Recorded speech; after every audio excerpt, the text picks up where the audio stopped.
Este programa. Vamos a estar hablando con la gente de la Asociación de Celíacos del Uruguay, pero para poner en contexto, les contamos que a fines de marzo, justamente ACELU mantuvo una reunión con el presidente de la calle Pou, donde presentó una carta con algunos reclamos bien puntuales. Uno de ellos, por ejemplo, es que el registro del Ministerio de Salud Pública tiene que ser actualizado, ¿no? Sí, y algunas de las cifras que se manejan de la realidad de la celiaquía en Uruguay dan cuenta del desconocimiento, de lo retrasado que se está en saber, en cuantificar cuál es la situación y en ese sentido poder atenderla en su totalidad, porque la asociación calcula que hay 35.000 personas con esta afectación y hay 400 solamente registradas. De esa manera no se está cumpliendo con lo que es una obligación de la ley que impuso que los centros de salud pudieran comunicar. Sí. El trabajo de ACELU ha llevado a que se identificaran, no se registrara, pero que se identificaran unos 12.000. Y eso habla de que cuando uno quiere ir a buscar la información, esa información se encuentra, pero que está faltando ese registro, que es lo que luego motiva las políticas sociales para atender precisamente las necesidades de esta población que vamos a desarrollar a través de testimonios y de una entrevista central. Son fuertes, son inmediatas y son necesarias para una calidad de vida aceptable con la población. Hay una ley que tampoco se está cumpliendo a rajatabla. También el tema de los precios es algo muy complejo y que es muy difícil sostener allí una buena calidad de vida. Es por eso que estamos recibiendo a esta hora aquí en Ciudad Viva a la presidenta de ACELU, Susana Chekmellán. Gracias por estos minutos con TV Ciudad. Bueno, en realidad las gracias tienen que ser de nosotros, una asociación tan pequeña como es la Asociación Celíaca del Uruguay, tener la oportunidad de que ustedes nos concedan estos minutos. Realmente tocaron muchos temas, ¿verdad? La asociación tiene muchos reclamos. Entonces, justamente nos centramos cuando fuimos a ver al presidente de la República y cuando vamos a ver, como hemos ido a ver a la intendenta actual de Montevideo, cuando hemos ido a ver a Orsi, a la intendencia de Canelones, llevamos el problema, pero con el problema lo acompañamos con las soluciones. No vamos a crearlos. Cuando nosotros planteamos todos esos reclamos que tú numeraste, llevamos la solución al lado. Pero siempre salimos felices, contentos, pero después cuando nos enfrentamos a la realidad vemos que no se concluye. ¿Por qué? Por ejemplo, porque vos lo estás diciendo, Susana, vamos con el problema pero también la solución. Exacto. Sería más fácil para una autoridad ponerle manos a la obra. Se van contentos, pero ¿por qué no se concreta eso? Yo creo que no se... ¿Es complejo de determinar? Yo creo que no se concreta porque tocaste todos los puntos. Creo que no se percibe la cantidad de personas que hay, no solo celíacas, sino también aquellas personas que tienen afecciones en el tracto gastrointestinal, ¿verdad? Como otras enfermedades que también necesitarían comer alimentos sin gluten. Por ejemplo, las personas que tienen Crohn, las personas que tienen la colitis ulcerosa, las personas que tienen los colon irritables, todas esas personas también se podrían acercar a nuestra institución y también podrían recibir toda la información referente a los alimentos libres de gluten, a mejorar el precio de los alimentos. ¿Qué ocurre con el precio de los alimentos, que es el gran tema que tenemos? Lo que ocurre es un tema de oferta y demanda. Si tú sos empresario, tanto nacional como un importador, y vas a pensar en poner un negocio para 400 personas, no es lo mismo si lo pensás poner para que el consumidor sean 35.000 personas. Yo soy química farmacéutica, no sé nada de la parte de economía, pero es un tema de lógica nada más. Si yo decido importar unas papas o decido importar un tipo de pan o lo quiero fabricar en el Uruguay, ¿para cuántas personas lo hago? ¿Para 400, como dice el MSP? No, voy a tomar en cuenta a ACELU, que dice 12.000. Pero en realidad la estadística dice 35.000. Entonces el empresario dice, bueno, en realidad me dedico al gluten y los celíacos, ¿existirá algún otro empresario que le interese? La lógica capitalista hace que de alguna manera se sientan ignorados, ¿no? ¿Qué pasa con las políticas públicas en este marco? Bueno, ese es otro gran problema. Ayer tuvimos una reunión muy importante en ACELU, donde, por ejemplo, discutíamos qué ocurre con los hospitales de ACE, que tiene 1 millón de usuarios y tiene muchos de nuestros pacientes y además los más vulnerables. Cuando desayunan, ¿cuál es el pancito que le ponemos? O cuando meriendan, o cuando le llevan su menú, ¿verdad?, a un celíaco que fue operado. ¿Realmente es libre de gluten? La enfermera, la nutricionista, la licenciada, la tisanera, la persona que hace la higiene, está consciente de qué sucede si ese paciente además, por ejemplo, de haber sido operado o haber tenido un bebé o tener una patología oncológica, es celíaco y por desconocimiento llego a darle algo que la persona consuma y tenga gluten? ¿Qué pasa ahí con los controles? Esa es una gran pregunta. Entonces ayer lo estuvimos estudiando y se viene el mes de mayo, donde el mes de mayo, por ser el 5 de mayo, el Día Nacional e Internacional del Celíaco, lo usamos como el mes de la concientización. La concientización más fuerte que tenemos es en el mes de mayo. Trabajamos todo el año, pero mayo es un mes donde nos exponemos más. Pero es como una llama que se enciende en mayo, pero después el tema se apaga. Nosotros a veces cuando intentamos explicar esta realidad, cuesta llevarlo, si no lo tenés en tu vida cotidiana, lo que es la celiaquía, cuesta. Porque eso que decías, vos podés tener un pan para celíacos, pero si está en contacto con cualquier otro lugar que tenga comida que es veneno para un celíaco, o lo ponés en el mismo recipiente, o cocinás en el mismo lugar en donde estuvo, ya no le puede generar una reacción alérgica enorme. Y tiene esa dificultad también la celiaquía, ¿no? Que hay 400, por lo menos 400 síntomas distintos que pueden dar, entonces identificarlo ya es difícil. Pero nosotros, este costado del eje económico de la alimentación y lo que implica para cualquier ser humano tener una alimentación completa, ¿no?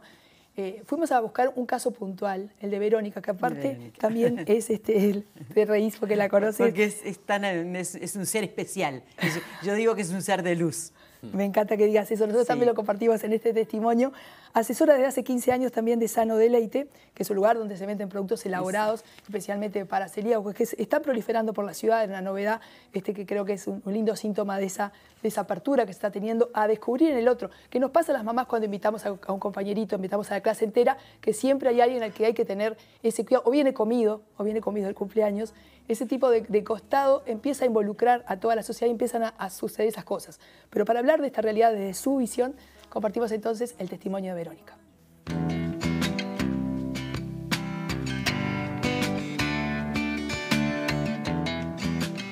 Si vos vas a producir un alimento que no necesita tener una habilitación libre de gluten, estás exento de análisis, estás exento de impuestos, estás exento casi de servicio técnico. Cuando vos producís un alimento libre de gluten, lo exponés a certificaciones que tienen un valor agregado. El costo operativo que tiene es mucho más alto de lo que... Pero lo digo para la empresa que produce comida, lo digo para el importador, lo digo para el que fracciona especias, para todas las empresas que quieren titularse como libres de gluten, tienen un costo como un sobrecargo solo por un tema de análisis o por requisitos del Estado, ¿no? En realidad, puedo comprar esto tranquila, va a arrancar de la seriedad con la que quiera trabajar, lo que quieran trabajar las cadenas de supermercados o las carnicerías o quien quiera trabajar con esa responsabilidad. Vender libre de gluten no es vender solo con un sellito libre de gluten. Vender libre de gluten es desde que te entró la mercadería libre de gluten, la trates como tal y no la contamines ni en tus depósitos, ni en tus góndolas. Si de repente, a mí me ha pasado y a todos nos ha pasado de ir a cualquier cadena de supermercado y encontrarte el producto de celíaco al lado de una harina o al lado de un producto que contiene gluten. Ahí ya está contaminado el producto. Entonces, de repente, más allá, o sea, antes de sugerirle a una persona que mire el rótulo, advertirle a esa persona que primero tiene que ver cómo está almacenado ese producto, con qué responsabilidad se trabaja ese producto.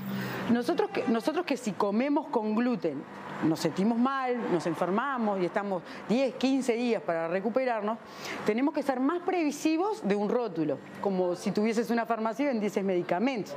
Tenés que almacenarlos de tal forma, tenés que conservarlos a tal temperatura, con luz, sin luz. Bueno, en este caso es lo mismo. Asumir la responsabilidad de trabajar un producto sin gluten, asumir la responsabilidad que es como trabajar un medicamento. Que el ministerio tenga un sector donde pueda especializar a personas para que divulguen la información de cómo manipular los productos para celíacos es muy importante.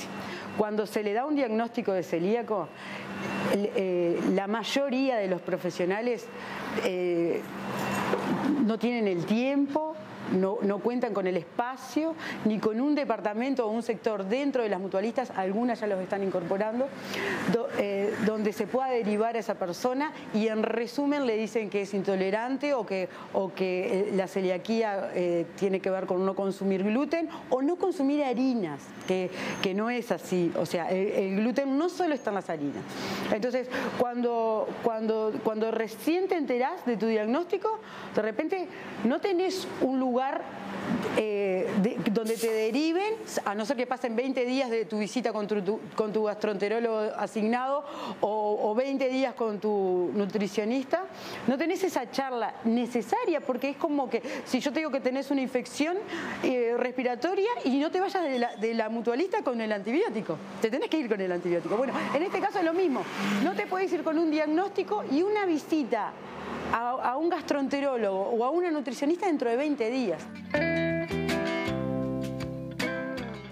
Que a nivel salud se tome en serio esto. O sea, hay personas que terminamos teniendo duodenitis crónica, que pasamos por problemas cardíacos, problemas renales, o sea, muchas alteraciones en el organismo para lograr tener un diagnóstico.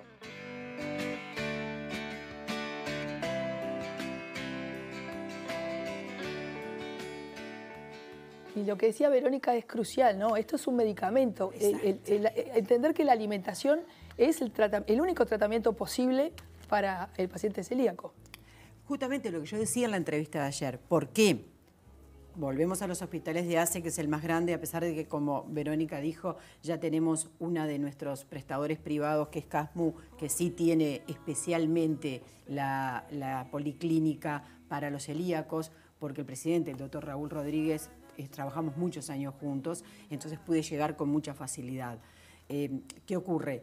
Si tenemos un cupo para comprar medicamentos, que lo hacemos a través de la UCA, que es la Unidad Centralizada de Compras del Estado, si el alimento para el celíaco es un medicamento, ¿por qué a través de la UCAMAE, que compra los alimentos, la UCA compra los alimentos, ¿por qué no compra los alimentos para los celíacos?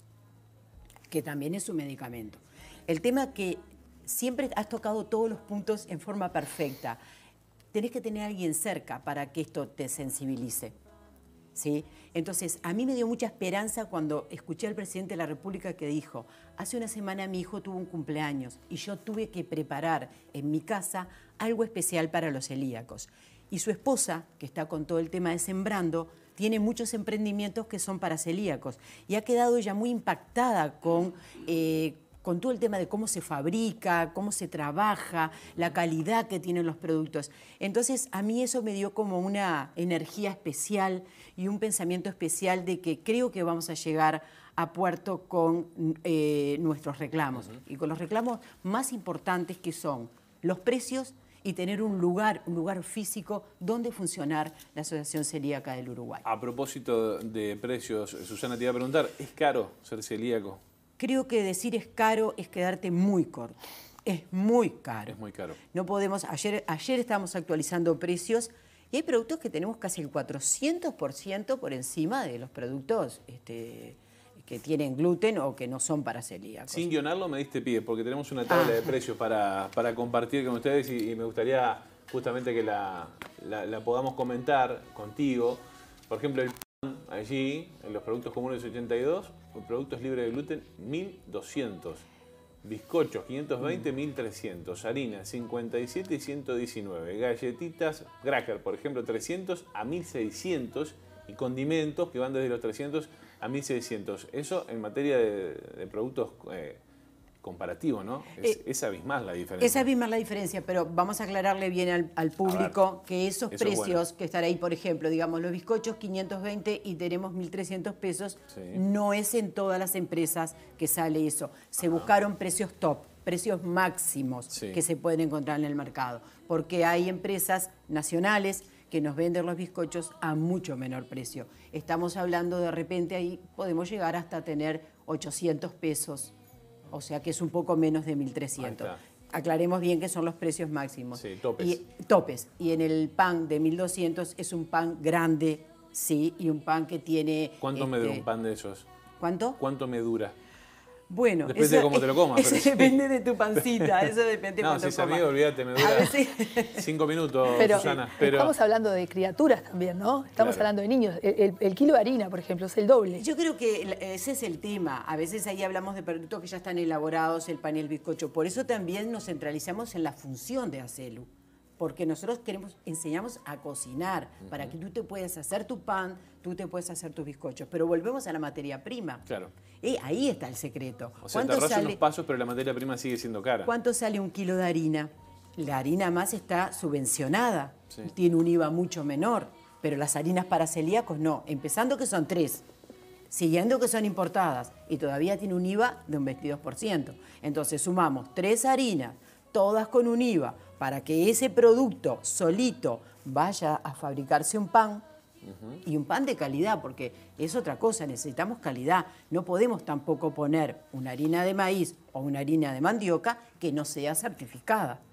Para certificarla, la empresa tiene costos. Entonces, sumamos los costos de certificación, los costos de 3 harinas, un IVA que no es el IVA de los medicamentos, a pesar de que las harinas terminan siendo un medicamento para el celíaco. Claro. Entonces, sumás. Después hay que elaborarla.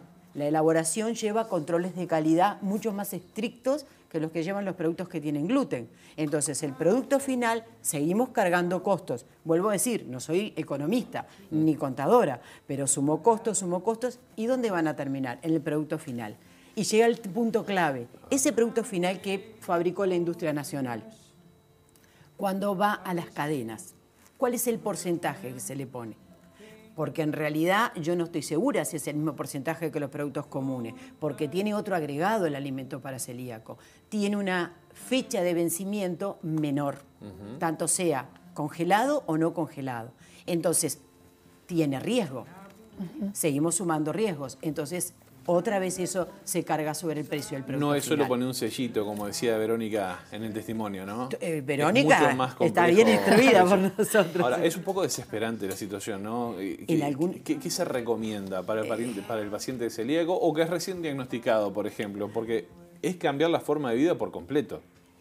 Es cambiar, claro, es cambiar la vida. Porque no es a como sano, no, implica mucho más que eso. Claro, es otra cosa, es importante la frase, comer sano, porque además de comer los productos para celíacos, también tenemos que pensar en el comer sano, porque cuando vimos ahí el comercial y la entrevista con Verónica, vimos algunos productos que tienen el rótulo, por suerte en el Uruguay, se cumple con el rotulado frontal de alimentos. Entonces, además de tener el tema de comer sin gluten, tenemos el tema de cuidar la alimentación que sea sana por los temas de obesidad y otro tipo de patologías, ¿verdad? Entonces, digo, se suman una cantidad de problemas al momento de la selección también del alimento por parte del celíaco. Nuestra compañera Andrea Tosquellas también, además, estuvo hablando con Flavia Caballero, ¿no? Flavia Caballero, que también la conoces, Susana, sí. A propósito de lo que implica, ¿no? Ser celíaco, en todo lo que tiene que ver con los diagnósticos y la vida cotidiana. De esto hablaba también. Bueno.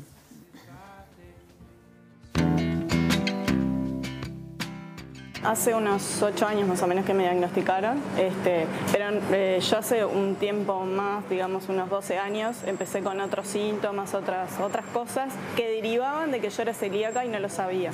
Me estaban tratando por otra cosa que no tenía nada que ver. Me hice montones de estudios, estuve, no sé, como 2 años haciéndome estudios que no tenían nada que ver con la celiaquía, hasta que, bueno, cambié de mutualista, di con una doctora que me dijo, mira, vamos a hacer esto, me hizo 2 o 3 estudios y después me dijo, no, vamos a ver los antígenos y tal. Cuando me hice el estudio me dio 99% positivo. Yo tenía un dolor fuerte abdominal, empecé por ahí y bueno, y gracias a eso, digamos, fue que el diagnóstico se dio. O sea, no fui asintomática, toda mi vida fui súper delgada, sí, siempre fui alta, pero muy delgada y bueno, cuando empecé, digamos, me diagnosticaron bien y pasaron unos meses, o sea, empecé a consumir lo que realmente podía y bueno, y obviamente el cuerpo lo empezó a asimilar. Te hago un ejemplo bien básico. Vas a comprar un alfajor a cualquier kiosco, te vale 30, 35 pesos. Nosotros queremos comer un alfajor, nos sale 85, 90 pesos. O sea, estoy hablando de un alfajor, algo muy simple, ¿no? Pero y ahí, de ahí, digamos, el resto de los productos, ¿no? O sea, yo consumo mucho, por ejemplo, materia prima y cocino muchísimo en mi casa. Y eso me abarata el costo. Tengo un freezer que es lo tengo separado para mí, para cocinar y guardarme las cosas, o si compro cosas las puedo congelar. Pero bueno, es mi caso particular. Pero sé que no todos están en las mismas condiciones.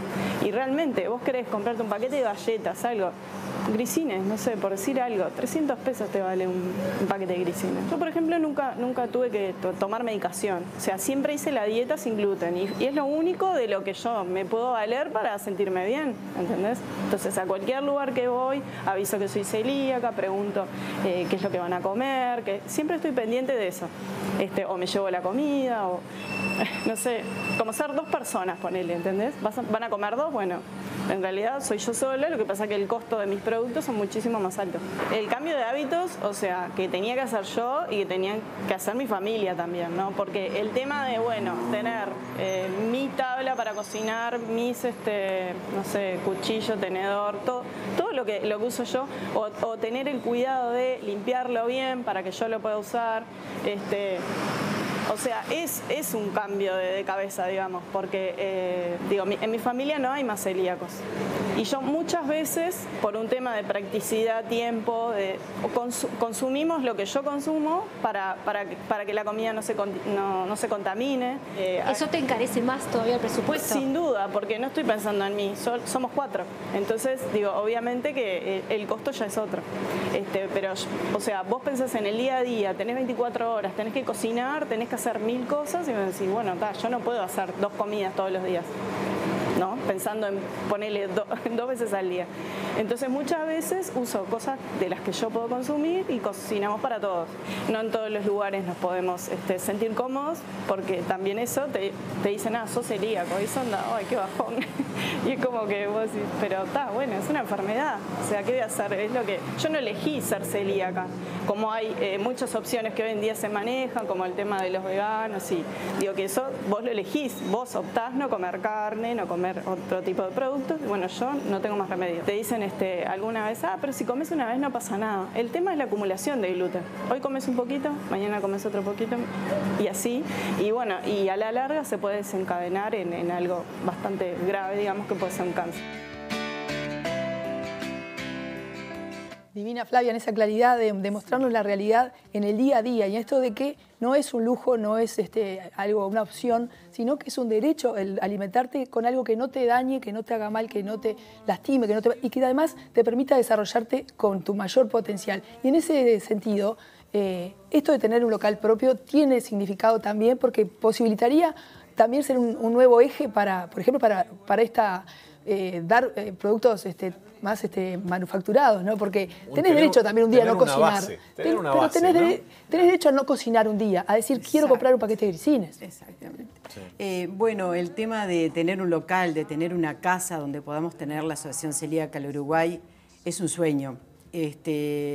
Bueno, yo estoy en un mes bastante sensible porque estamos a 48 horas de haber sido 107 años del genocidio armenio, donde, bueno, ahí estuvieron mis abuelos y luego mis padres llegaron acá a Uruguay. Entonces, estoy muy sensible. Ayer tuvimos el baile armenio que vino el grupo de Francia, donde pasaron toda la historia de nuestros abuelos y cómo llegaron a este país que lo amamos, que es Uruguay, que nos recibió con tanto amor a todos los armenios. Y ayer me decían, fuerza Susana, tenés que poner toda la fuerza que se va a lograr, porque lo que planteamos es tener esa casa, tener ese espacio para trabajar y ahí hacer la cocina para el celíaco, el almacén para el celíaco, tener un lugar donde vaya el recién diagnosticado, que cuando el médico te dice, sos celíaco, y vos digas, ¿y ahora? ¿Qué hago? ¿Qué hago? Entonces puedas ir a la asociación como van hoy, pero estamos en un lugar que tiene 20 metros cuadrados. Entonces poder recibirlo en un lugar confortable, donde tengamos nuestro médico, la nutricionista, que los tenemos pero todo disperso, donde lo podamos recibir con un café, con un bizcocho, pero fabricado en nuestra asociación. Entonces, lo que queremos es una casa pero en comodato. O sea, que nos den una casa, pero que nosotros hagamos la retribución a nuestro país a través de nuestro servicio, que es que la Asociación Celíaca del Uruguay pueda brindarle a la mamá del celíaco que viene con un niño al Pereira Rosell y diga, bueno, ahora dónde voy en este intermedio o tengo que esperar la tarde al pediatra. Y ahí lo estaremos recibiendo, pero no solamente con el bizcocho y el café, pero sino que además la casa lo que le va a tener es amor y contención. Ese es el gran tema. Nosotros te vamos a despedir, pero te vamos a invitar porque Sí. mayo es el mes de la... ¿5 de mayo? 5 de mayo. 5 5 de mayo es el día, pero durante todo el mes va Exacto. a haber actividades, así que te decimos un hasta luego, te recibimos nuevamente, divino. porque nosotros también tenemos que aprender del tema, ¿sabes? Bueno. Esos talleres, ojalá en la casa también para los periodistas. Y ojalá que esa casa sea realidad muy pronto, Susana. Bueno, confiamos en que tenemos un país que está lleno de gente que tiene amor, que tiene mucha conciencia y que nos va a apoyar. Muchísimas gracias.